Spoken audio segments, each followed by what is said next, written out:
Toujours en repartant du même exemple, donc le calcul de l'intégrale de u plus 1 entre moins 2 et 4, eh bien ce que je te propose de faire, c'est de faire ce calcul, non pas en passant vraiment par le calcul direct, c'est-à-dire qu'il vaut cette intégrale, donc grand f de b moins grand f de a, et donc par la recherche d'une primitive, mais de le faire un petit peu graphiquement.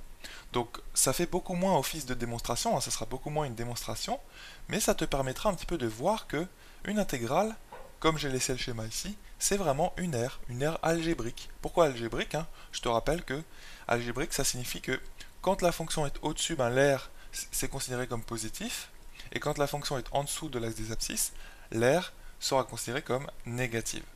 Donc algébrique, c'est ça que ça veut dire, c'est qu'on prend en compte le signe plus ou moins de l'aire. Alors que tu sais très bien qu'à la base, une aire, une surface, c'est toujours positif. Donc là, ce qu'il faut faire, c'est tout simplement tracer la courbe de la fonction f, donc u plus 1. Et tu sais que la fonction f, donc qui est f de u égale u plus 1, ben c'est une fonction affine, qui est du type au plus 1, ou ax plus 1, si tu notes la variable x. Et donc, quel est le coefficient directeur? Ben, c'est 1, et 1, ici, ce b, eh bien, c'est l'ordonnée à l'origine. Donc tu sais bien hein, que la courbe d'une fonction affine, c'est une droite, donc il faut vraiment savoir tracer très rapidement hein, dans ton repère orthonormé la droite correspondant à une fonction affine, donc u plus 1, directement. Eh bien, je prends deux points très rapidement. Par exemple, pour u qui vaut 0, eh bien, on obtient 1. Donc, hop, ce point-là, hein, tu vois, j'ai adopté ici ce repère orthonormé. Le carreau représente l'unité. Donc, le point de coordonnées 0, 1, donc mon petit point en bleu ici, eh bien, appartient à notre droite d'équation y égale x plus 1, ou u plus 1. Et ensuite, un deuxième point très rapidement, eh bien, par exemple, si je prends u qui vaut 4, donc on va s'éloigner un petit peu, tu vois, je te propose hein, de prendre deux points suffisamment éloignés l'un de l'autre, comme ceci, ta droite sera d'autant plus précise, parce que si tu prends deux points qui sont tout proches, eh bien, elle ne sera pas forcément parfaitement tracée. Donc là, si on s'éloigne un petit peu, donc u qui vaut 4, ben, u plus 1, l'ordonnée, donc, ça vaut 5. Donc, ici. Voilà, donc maintenant, ce que je te propose, tout simplement, c'est de tracer la droite. Voilà, donc là, on a tracé la courbe de la fonction f. Et maintenant, je te propose de faire apparaître les deux nombres a et b, qui sont les deux nombres ici, donc, correspondant à l'intégrale. Eh bien, c'est moins 2 et 4. Eh bien, moins 2 et 4, hein, ce sont des nombres à considérer sur l'axe des abscisses. Donc, moins 2 et 4 et jamais sur l'axe des ordonnées. Donc, moins 2 est ici. Hop.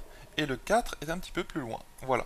Et donc, on disait à l'instant que cette intégrale représente l'aire algébrique sous la courbe bleue. Sous la droite bleue, plus simplement ici. Donc, finalement, je vais la hachurer en orange, cette aire. Il suffit de représenter les deux droites verticales qui délimitent l'aire. Donc, celle-ci, hop, et celle-là. Donc, la droite d'équation x égale moins 2 et celle-ci d'équation x égale 4. Tu sais bien hein, que les droites verticales possèdent aussi une équation, mais qui n'est pas du type y égale ax plus b. En effet, hein, les droites verticales sont toujours des droites un petit peu particulières, mais qui ont quand même une équation, et c'est une équation toute simple, c'est-à-dire ici x égale 2, c'est vraiment une équation, hein, x égale 2, et il n'y a pas de y, et ici, moins 2, pardon, hop, et y égale 4. Voilà, pas moins 4, mais 4. Donc tu vois, je viens juste de corriger une petite erreur, j'avais noté l'équation de cette droite verticale y égale 4, en fait c'est bel et bien x égale 4. Donc pour conclure sur cet exemple, pour obtenir notre intégrale, donc à partir de cette R hachurée, en fait il suffit de calculer cette R hachurée en orange pour obtenir notre intégrale, c'est vraiment ça l'intégrale, eh bien je te propose de découper notre calcul d'air en deux temps.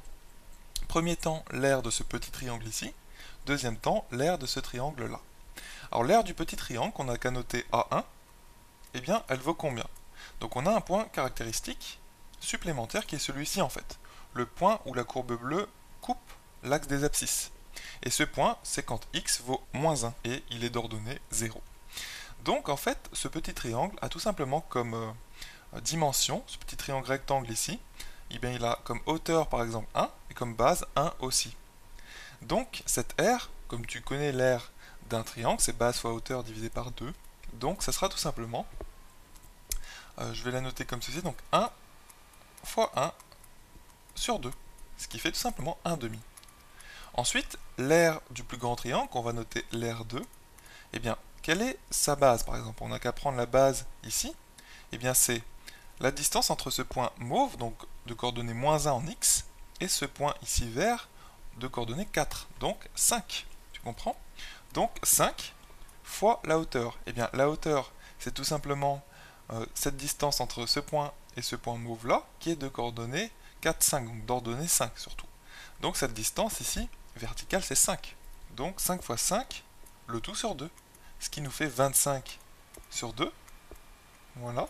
Alors maintenant que tu viens de calculer les vrais aires des triangles hachurés en orange, il faut faire attention quand tu veux calculer l'intégrale, puisqu'il s'agit de prendre les aires algébriques.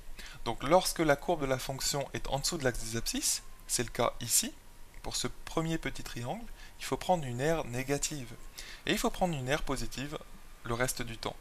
Donc ici, on va prendre l'aire du grand triangle, donc A2, on garde ce signe-là, donc 25 demi, et pour l'aire du petit triangle, on va prendre moins 1 demi. Donc on ajoute 25 demi à moins 1 demi, ils sont au même dénominateur, ça nous donne 24 demi, et 24 demi c'est 12.